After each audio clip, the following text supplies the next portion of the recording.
Hello, my name's Florence. Welcome to theobspod. I'm an NHS obstetrician, hoping to share some thoughts and experiences about my working life. Perhaps you enjoy Call the Midwife, maybe birth fascinates you, or you're simply curious about what exactly an obstetrician is. You might be pregnant and preparing for birth. Perhaps you work in maternity and want to know what makes your obstetric colleagues tick, or you want some fresh ideas and inspiration. Whichever of these is the case, and for that matter, anyone else that's interested, the theobspod is for you.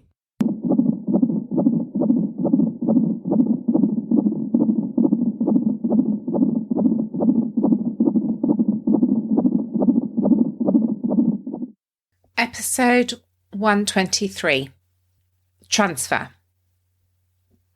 This week is World Prematurity Day, the 17th of November. A day where every year we think about and remember those babies that are born prematurely. I've touched on premature babies in some of my other episodes. You might like to look back to the episode Detour, where I worked in a neonatal unit for a time, or possibly one of my baby loss episodes about signs of life, about very extreme prematurity. Today, in honour of World Prematurity Day, I'm going to talk about transfer. Imagine for a moment you're pregnant. You're excited. You're looking forward to having a baby. You're in the middle of your pregnancy. You've had your 20-week scan a few weeks ago. You've found out what sex you're having. Maybe it's a boy, maybe it's a girl, but you've started to imagine in your mind's eye this baby and start to plan for its arrival. Maybe you have a few twinges. Maybe you've got a bit of tummy pain. Maybe you've got an increase in vaginal discharge. You've decided to pop into the hospital, have a bit of a check over. Suddenly, you're whisked to the labour ward. You're told to call your partner. You're told this could be premature labour. Maybe your baby's going to arrive soon.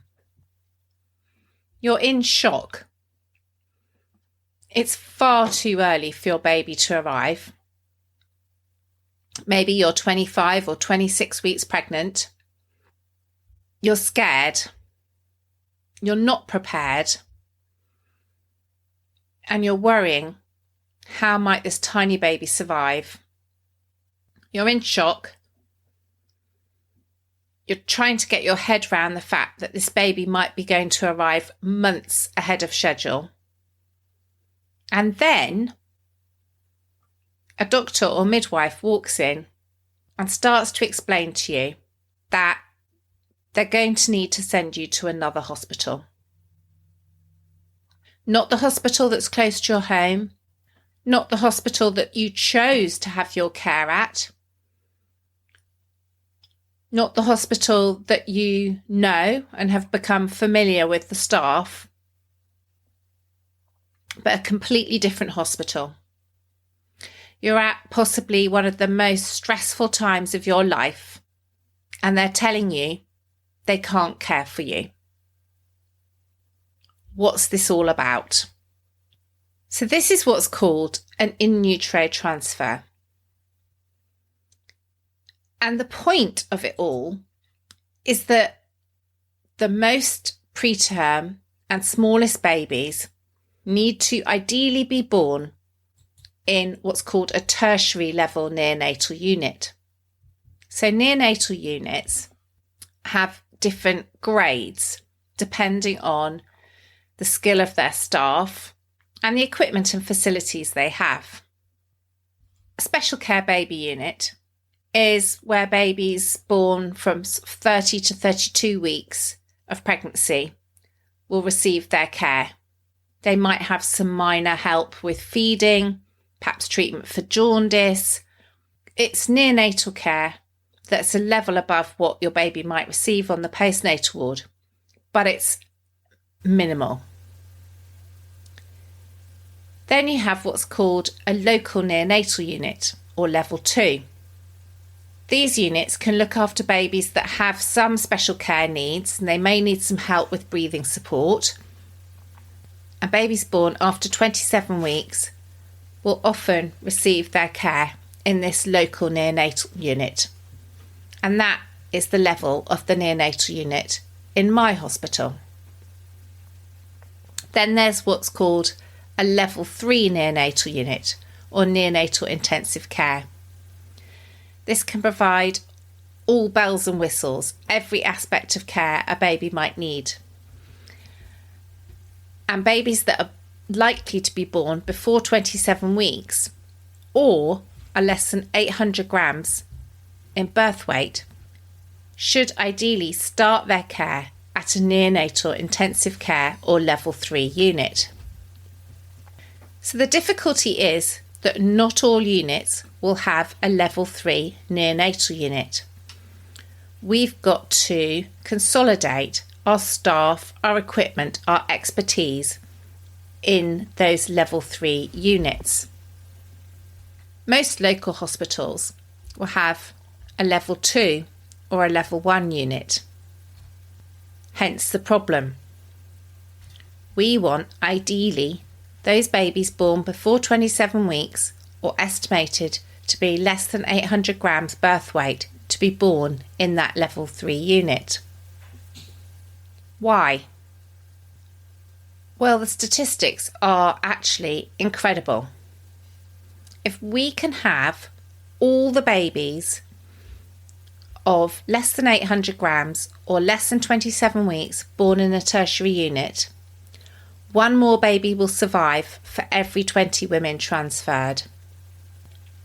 And if a baby is not born in a tertiary unit, so it's born in the wrong place, it has a 2 to 3 times higher chance of an intraventricular or periventricular hemorrhage. That's a hemorrhage, a bleed in its brain that may result in some form of brain damage, and a 1.3 times higher risk of death.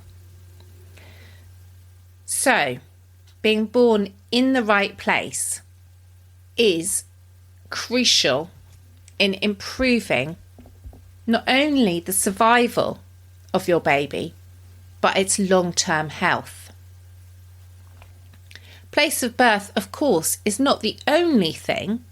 There are other things we're going to do to try and optimise the health of your baby, such as giving steroids to try and help improve the baby's lungs, magnesium to try and reduce the risk of brain damage, and then antibiotics to prevent infection. But where a baby is born is a crucial component, one of the 4 crucial things we can do that improves clinical outcomes for preterm babies. And it kind of makes sense logically.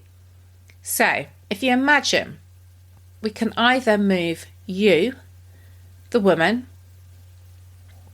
you can get up and walk, or you can be in a wheelchair and your baby is transported, cushioned in the womb, in its amniotic fluid, receiving blood supply from the placenta, beautifully protected.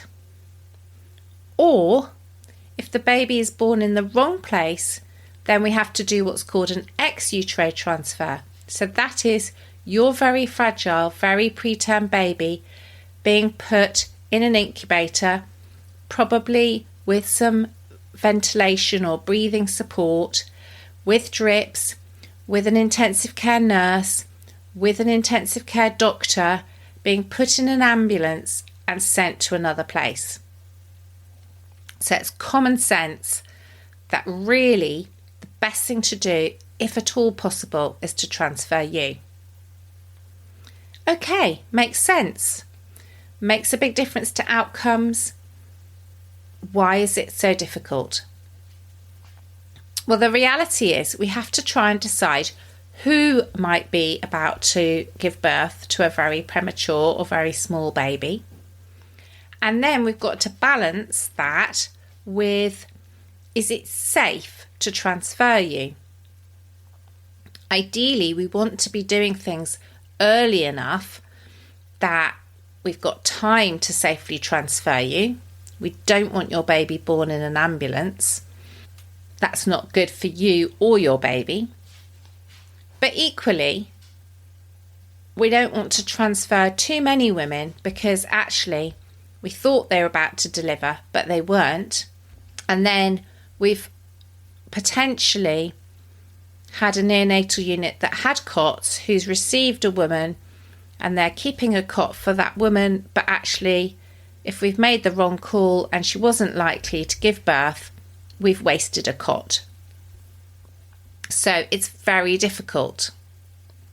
Fortunately for us, there have been quite a few modern developments that can help us decide which women might be the right women to transfer. So we can take a history, find out what are your symptoms, how are you feeling, what's been happening, and also look at your examination. But we can also use something called a QIP app, which looks at predictors of preterm birth. This might be the length of the cervix, the neck of the womb, or a quantitative fetal fibronectin. That's something that your cervix releases when it's likely to go into labour. These can be keyed in to the QIP app website by a doctor or midwife, and it helps give us an idea about the likelihood of going into labour prematurely in the next week. It can't absolutely tell us who's going to birth their baby very preterm, but it can give us a picture of who might not, and therefore less need to transfer and move these women around. Whereas if you've got a higher percentage chance, we may then institute some of the treatments I mentioned, such as steroid injections and magnesium sulfate, and we're more likely to want to move you to a tertiary neonatal unit so that you're ready just in case. So once we've tried to decide if you're the person that's going to give birth very prematurely, then we've got to work to try and find somewhere for you to go. And this isn't easy. I work in London. There's masses of hospitals and 8 tertiary level neonatal intensive care units. So you'd think it would be easy. I'm spoilt for choice.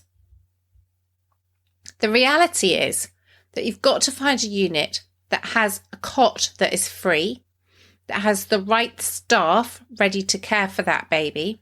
They're not short-staffed or having lots of people off sick. And then, because you're being transferred and the baby's still in the womb, as well as making sure the neonatal unit have availability and staffing, I've also got to make sure that the obstetric unit, probably the labour ward, also has space for you and appropriate staff. This can be a bit of a minefield. We can spend hours ringing round different neonatal units only to find, yes, the neonatal unit has a cot and can accept. No, the labour ward's got a shortage of midwives, or they're overflowing with women in labour. Yes, this labour ward, they can take, that's okay. Yes, the neonatal unit can take. Oh, no, actually, someone's just turned up and taken that cot. So we have to make a series of phone calls, and it can be very difficult to coordinate. And all this while, we're also trying to look after the woman at the centre of all this. Because if her cervix is dilating more and she is labouring, then we've got a finite amount of time in which we can safely do the transfer. Yes, we're going to send a midwife or nurse with her in the ambulance, but we absolutely do not want this baby to be born in the back of an ambulance. This baby is vulnerable. This baby, yes, it would be better to be born in a tertiary unit or a level 3 unit, but it definitely would be better to be born in a level 2 unit than on the road in the back of the ambulance. So it can be quite a challenging juggling act.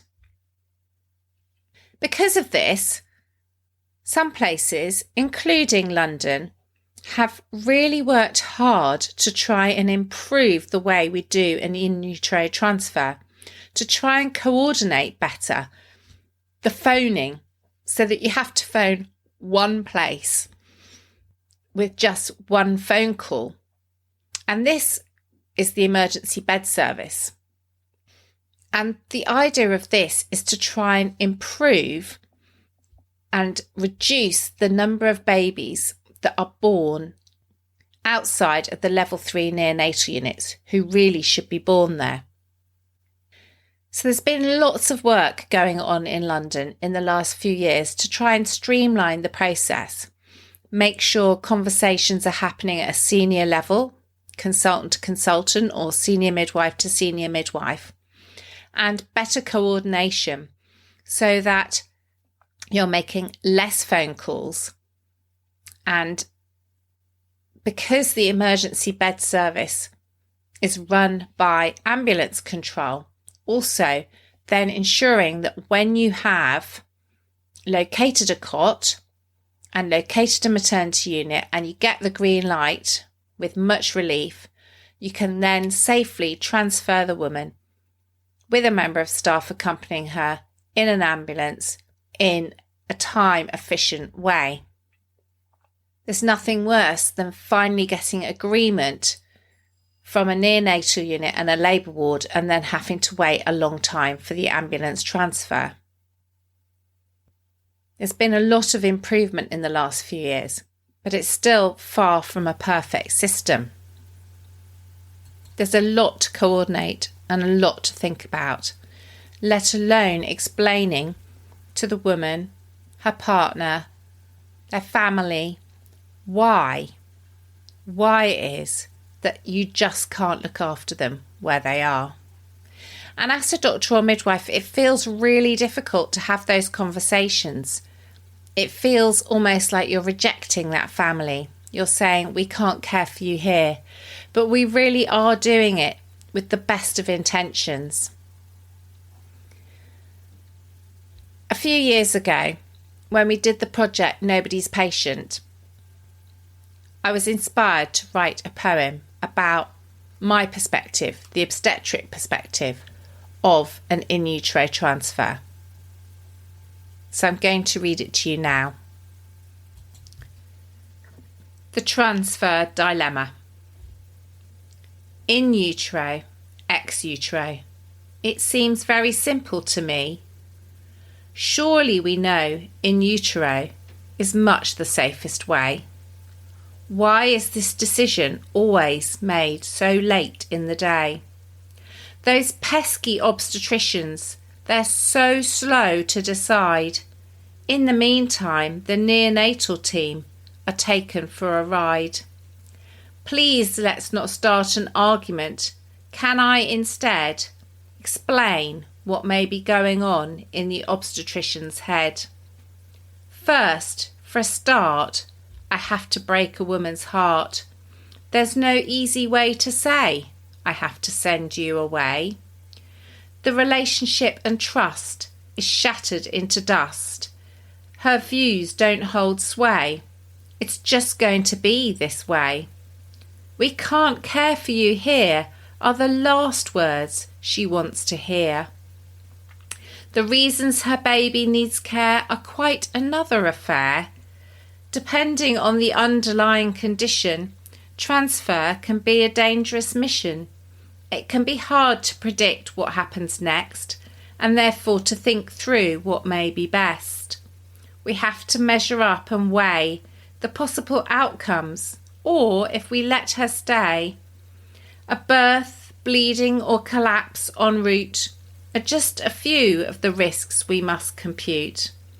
Whilst we are ringing to plan her care, checking for cots here and there, we can think it's settled and arranged, only to find the situation has suddenly changed. Ready to go? Suddenly, the answer's no. Now for my zesty bit. My zesty bit for parents is to understand if your baby arrives very preterm, we may well move you, and it will be potentially inconvenient, further from home, more difficult for family to visit, and not where you chose to have your maternity care. But this will be with good reason. Your baby, should it arrive early, will really benefit from the expertise of those staff who regularly look after such vulnerable and tiny or very preterm babies. So whilst it's a shock and you're going to find it really difficult, hopefully you'll be transferred, your baby will stay in the womb, and you'll go home and it will all become a distant memory. But should the worst happen, should your baby need to be born so early on in pregnancy or so small, your baby is in the absolute best place for your baby to have the best chance of not only survival but good health in the future. If you're a health professional listening to this, then do explore the Quip app website. I've put a link in the notes, and also the implementation guidance for in utero transfer. Whether you're in London or not, there's some really helpful flowcharts to think about the steps we go through. I've attached the BPAM antenatal optimization guidance, the things that we can do as doctors and midwives that may have a big impact and benefit those babies that are born preterm, those that need that level 3 neonatal care, and those that don't, that need less intensive care. I very much hope you found this episode of the theobspod interesting. If you have, it'd be fantastic if you could subscribe, rate and review on whatever platform you find your podcasts, as well as recommending the theobspod to anyone you think might find it interesting. There's also tons of episodes to explore in my back catalogue, from clinical topics, my career and journey as an obstetrician, and life in the NHS more generally. I'd like to assure women I care for that I take confidentiality very seriously and take great care not to use any patient identifiable information unless I have expressly asked the permission of the person involved, on that rare occasion when it's been absolutely necessary. If you found this episode interesting and want to explore the subject a little more deeply, don't forget to take a look at the programme notes where I've attached some links. If you want to get in touch to suggest topics for future episodes, you can find me at theobspod on Twitter and Instagram, and you can email me theobspod@gmail.com. Thank you for listening.